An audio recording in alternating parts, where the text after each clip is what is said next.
उन्हाच्या चटक्यानंतर राज्यात पुन्हा पावसाला पोषक हवामान होतंय। कोकण, मध्य महाराष्ट्रासह विदर्भात पाऊस वाढण्याची शक्यता आहे।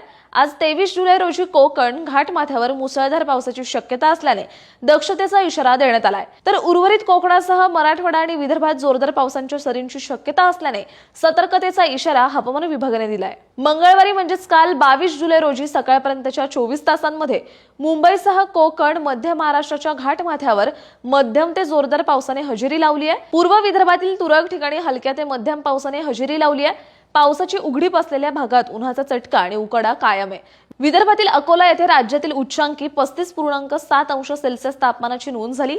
वर्धा येथे 35.4 अंश तर जेऊर येथे तापमान 35 अंश सेल्सिअस नोंदवले गेले। आज 23 जुलै रोजी कोकणातील रायगड, रत्नागिरी, सिंधुदुर्ग, पुणे घाटमाथा, सातारा घाटमाथा, कोल्हापूरच्या घाटमाथ्यावर मुसळधार पावसाची शक्यता असल्याने दक्षतेचा इशारा देण्यात आलाय।